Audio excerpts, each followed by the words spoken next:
Di sebuah sekolah SMA, di dalam kelasnya terlihat kelompok 4 yang tengah memandangi buku dan catatan mereka. Ekspresi bingung menghiasi wajah-wajah mereka. Materi kali ini adalah hiperbola, dan ternyata tidak semudah yang dibayangkan. Kok susah banget ya ini materinya ya? Kita materi apa sih? Hiperbola ya? Ini hiperbola ya? Oh bisa nggak? Nggak bisa, kalau kamu ini susah banget. Kalau bisa nggak? Iya, karena tuh ada empat. Iya itu banget. Ini tuh kayak gini nggak sih? Kita lihat sih contoh soalnya sih. Kalian ada ide nggak supaya kita bisa lebih gampang kerjanya? Gimana ya enaknya ya? Kita kerkel aja nggak sih? Benar nggak sih? Benar. Kira-kira Safira sama Verina setuju nggak kalau kita kerja kelompok? Setuju ya? Itu paling gampang. Benar, nanti kita belajarin dulu. Jadi nanti kita gantian jelasinnya, terus kita kasih contoh soal. Setuju nggak? Setuju. Oke, nanti kita buat grup dulu, terus nanti kita rencanain kapan kita kerja. Iya. Oke. Jadi kita voting aja dari hari apa? Senin sampai Jumat. Ya, harusnya ya. Ya. Oke. Jangan lupa voting ya. Ya. Setelah berdiskusi dan melakukan voting, tibalah hari Jumat. Kelompok 4 pun melaksanakan kerja kelompok di kelas. Guys, gimana kalau kita belajarnya hari ini aja ngajak teman-teman? Setuju nggak? Setuju sih, kan tadi kita janjiannya hari ini juga nggak sih? Oh, itu mereka lagi belajar, kita samperin aja. Ayo.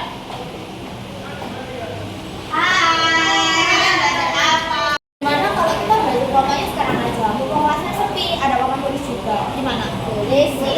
Boleh sih, kalian free kan ya? Oh ya, oke, langsung aja kita belajar. Nanti kita bagi tugas saja. Ada yang jelasin pengertian, ada yang jelasin rumus, sama ada yang ngasih contoh soal. Oke.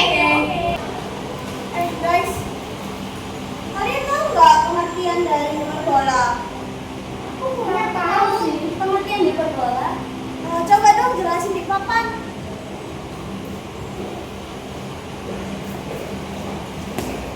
Seperti yang kita tahu, pengertian hiperbola adalah hiperbola diperoleh dengan cara memotong kerucut secara tegak lurus dan tidak memotong puncak kerucut. Jarak titik pada suatu hiperbola ke suatu titik tentang F yang disebut dengan fokus. Jarak titik pada suatu dalam konteks ada jarak titik ke suatu halikan L yang disebut dengan direktif. Dalam hal ini, eksentrisitas hiperbola adalah E lebih dari 1. Jadi gimana? Ada yang kurang paham atau ada yang ditanyakan? Paham sih. Oh iya, yang buat unsur-unsur hiperbola itu siapa ya yang bisa ya? Apa kalian mau yang unsur bisa menjelaskan unsur-unsurnya? Bisa. Untuk titik A1 dan A2 adalah titik puncak hiperbola. Untuk sumbu nyata adalah sumbu horizontal pada hiperbola itu ya ini. Sumbu imajiner adalah sumbu vertikal pada hiperbola, yaitu imajiner itu ya ini, dan sumbu vertikal pada hiperbola itu ya ini. Terus garis G dan H adalah asymptot itu ya ini. Lihat. Nggak ada sih, sudah jelas. Kayaknya susah nggak sih guys kalau kita belajar tanpa ada contoh soal? Ya sih. Gimana kalau ada yang jelasin rumus sama ngasih contoh soal? Benar-benar. Aku ada sih contoh soal, contoh soal. Aku jelasin aja ya. Ya, boleh. Sini aku ada soal, yaitu tentukan persamaan hiperbola yang berpusat di 0,0 melalui produk A1 minus 4,0 dan A2 4,0 melalui titik 5,3. Nah, di sini kita udah mengetahui kan ini kalau di sini X, kalau di sini X dan kalau di sini Y. Nah, terus kita juga tahu nih karena itu berapa, yaitu 4. Nah, di sini kita tinggal bikin persamaannya terlebih dahulu. Persamaannya adalah X per X kuadrat per A kuadrat dikurangi Y kuadrat per B kuadrat sama dengan 1. Ini adalah persamaan dari hiperbola yang berpusat di 0,0. Nah, di sini kan kita sudah mengetahui kalau X itu 5. Tulis di sini 5. A-nya di sini 4 kuadrat minus B, ini sudah diketahui kalau ini 3. Terus B-nya belum diketahui. A1.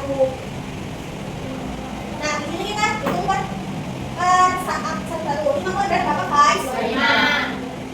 4 kuadrat kuadrat? 9. B kuadrat. Nah, di sini kan nggak bisa ya dikurangi, jadi kita harus memindah tuas. Jadi 1 sama dengan 9 per B kuadrat. Nah, di sini kita samain aja bentuknya sama-sama 16. Kan kalau 16 per 16 ini 1 sama dengan 9 per B kuadrat. Nah, di sini benar kurangi 16 berapa guys?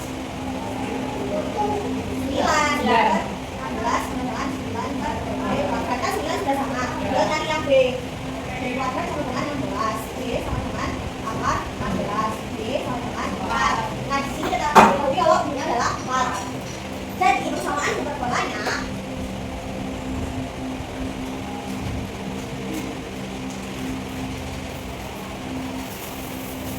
adalah x kuadrat per 4 kuadrat kurangi y kuadrat per 4 kuadrat sama dengan 1. Ini adalah persamaan hiperbolanya. Nah, terus gimana kalau kita cari c untuk mencari fokus? Cari c adalah c kuadrat sama dengan a kuadrat plus b kuadrat. C kuadrat sama dengan a-nya berapa guys? 4 kuadrat ditambah 4 sama dengan 16 ditambah 16. Nah, ini kan nggak bisa kalau begini, jadinya 4 akar 2 sederhana. Jadi fokusnya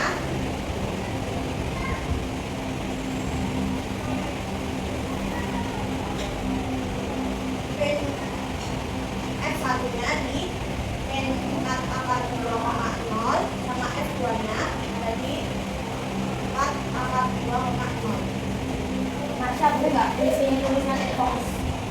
Fokusnya adalah C,0 katakan C,0. Ini adalah rumus dari titik fokus. Nah, terus kalau kita nyari eksentrisitas itu dikasih nama oke. Itu dengan rumus C per A. C per A adalah C-nya kan 4 akar 2, A-nya 4. Nanti dicoret sebenarnya tinggal akar 2. Nah, terus kalau kita mau cari direktrisnya, direktris itu pakai simbol X. Cara mencari direktris itu plus minus A kuadrat per C plus minus A kuadrat 4 kuadrat per 4 akar 2 sama dengan plus minus 16 per 4 akar 2. Jadi ini disederhanakan lagi jadi plus minus 2 akar 2. Terus cara mencari panjang lalu spektrum itu pakai simbol L ya teman-teman. Itu dengan cara 2 kali B kuadrat per A sama dengan 2 kali 4 kuadrat per 4 sama dengan 2 kali 4 sama dengan 8. Jadi panjang lalu spektrumnya adalah 8. Terus kalau persamaan asymptot itu pakai simbol Y ya teman-teman. Itu cara nyarinya adalah plus minus B per A X sama dengan plus minus B nya kan 4 per 4 X jadinya plus minus 1 X. Ada yang kurang paham nggak ya?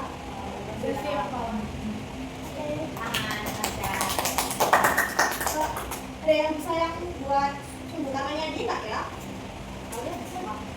Apa kopi? Oh iya bisa.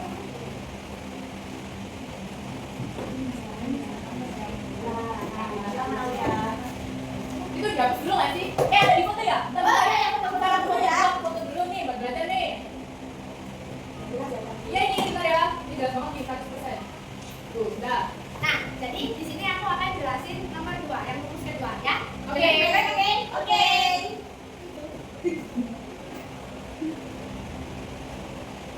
Jadi yang pertama itu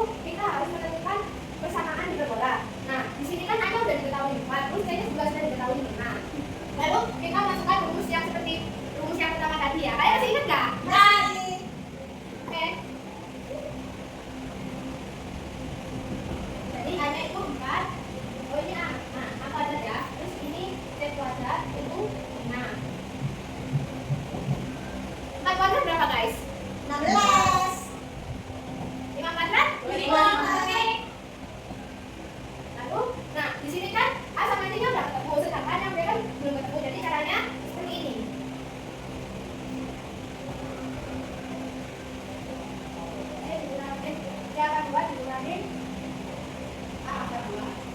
Terus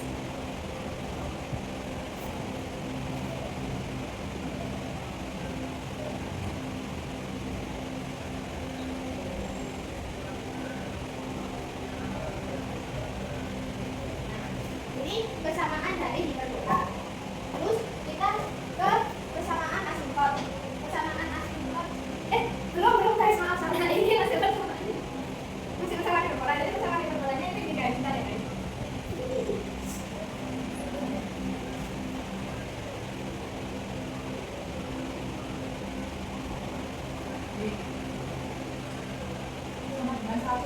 Oh iya, makasih ya kakak tadi udah dibikin.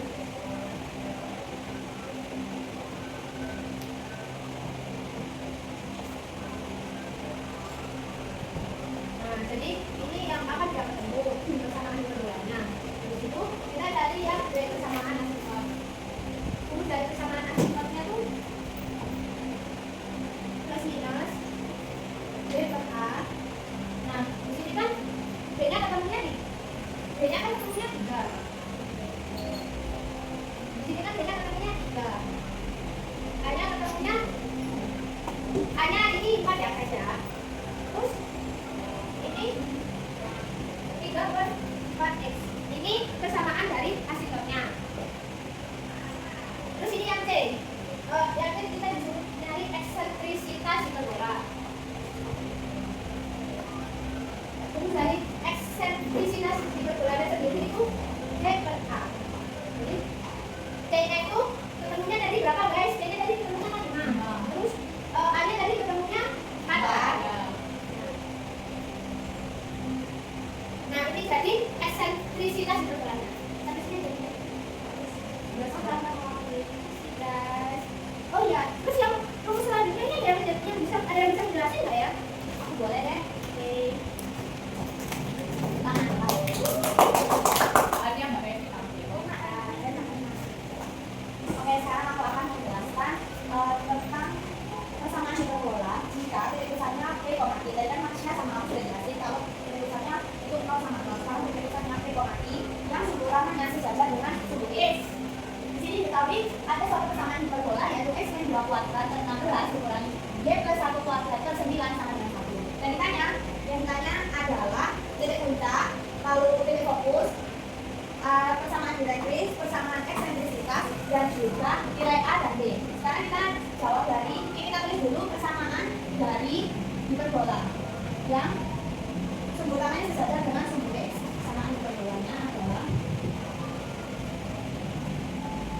X min P kuadrat per A kuadrat dikurangi Y min I kuadrat per B kuadrat sama dengan 1. Ini kan persamaan dari hiperbola dan ini soalnya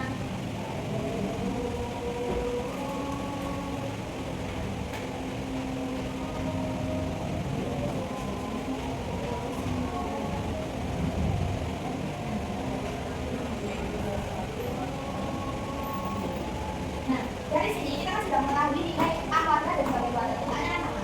Jadi kita tulis dulu A kuadrat sama dengan 16. Jadi nilai A adalah akar dari A kuadrat yaitu 4. Lalu B kuadrat di sini adalah 9. Jadi nilai B adalah akar dari B kuadrat yaitu 3. Selanjutnya kita menuliskan P dan I-nya supaya tidak bingung. P-nya adalah 2,P1. Mengapa 2,P1? Karena di sini 2-nya negatif, jadi keluar jadi positif. Kalau di sini satunya positif keluar jadi negatif. Jadi P, I adalah 2,P1.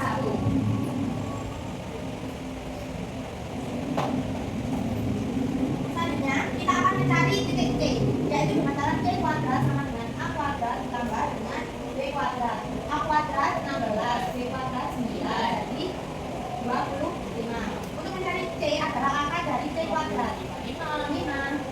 Lalu kita mencari titik fokus. Nah, di sini saya akan menjelaskan untuk mencari titik fokusnya. Maka kita langsung saja masukkan titik fokus yang pertama itu rumusnya P min C, Q. Kita langsung masukkan P-nya adalah 2, min C-nya adalah 5, Q-nya ada min 1. Jadi hasilnya adalah min 3, min 1. Selanjutnya fokus yang kedua dengan rumus P plus C, Q. Kita masukkan P-nya adalah 2, C-nya plus C-nya adalah 5, Q-nya adalah min 1. Jadi hasilnya adalah 7, min 1. Selanjutnya adalah titik puncak. Titik puncak yang pertama dengan rumus P min A, Q. Kita masukkan P, P-nya adalah 2. Min A, A-nya adalah 4, Q-nya adalah min 1. Jadi hasilnya adalah min 2, min 1. Selanjutnya ada titik puncak yang kedua yaitu dengan rumus P plus A, Q. Kita masukkan P-nya adalah 2 plus A-nya adalah 4, Q-nya adalah min 1. Jadi hasilnya adalah 6, min 1. Lalu untuk mencari direktris rumusnya adalah dilambangkan dengan X sama dengan P plus minus A kuadrat per C. Kita masukkan P-nya adalah 2 plus minus A kuadrat. A kuadratnya di sini 16, kita masukkan 16 per C. C-nya adalah 5. Jika sudah seperti ini, kita perlu untuk menyamakan penyebutnya. Jadi kita tulis saja X yang pertama di sini sama dengan,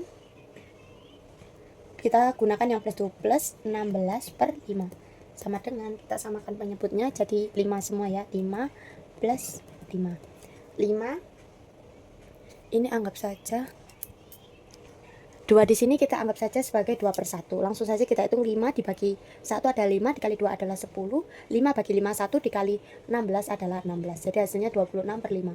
Ini untuk yang plus. Lalu yang minus X2 kita hitung lagi 2 per 1 min 16 per 5. Kita samakan lagi penyebutnya. 10 min 16 sama dengan min 6 per 5. Ini adalah untuk direktrisnya. Selanjutnya kita akan mencari eksentrisitas dengan rumus E sama dengan C per A. Langsung saja kita masukkan, di sini sudah kita ketahui C-nya adalah 5 dan A-nya adalah 4. Seperti itu. Untuk penjelasan selanjutnya akan dijelaskan oleh teman saya, Sofi Febrianti. Aku akan menjelaskan persamaan hiperbola jika sumbu utamanya kejajar sumbu D. Nah, ini kan sudah diketahui persamaan hiperbolanya seperti ini. Nah, kita akan menentukan titik pusatnya. Karena ini kita persamaan dulu ya, persamaan umum dari hiperbola itu adalah B sin I kuadrat per X sin B kuadrat per A kuadrat per B kuadrat. Nah, kita masukkan rumus. Ini kan persamaannya ya seperti ini. Nah, persamaannya contohnya seperti ini. Nah, kita berarti yang dua ini adalah Y min I, terus yang ini adalah X min P. Nah, langsung kita masuk ke titik pusat. Nah, titik pusat itu sesuai rumusnya adalah P sama dengan P, I. Artinya adalah P-nya adalah min 1 dan I-nya adalah 2. Terus selanjutnya P. Kenapa bisa min 1 sama 2? Karena jika di sini negatif, maka ininya positif. Jika ininya positif, maka ininya negatif. Lihat teman-teman. Terus selanjutnya kita mencari nilai A, B, dan C. Nilai A-nya adalah 16. Nah, jadi 4, 16. Sama dengan 4. Terus selanjutnya adalah nilai B. Nilai B-nya adalah 9. Jadi 9 sama dengan 3.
Akhirnya kerja kelompok pun selesai dan mereka memutuskan untuk pulang ke rumah masing-masing.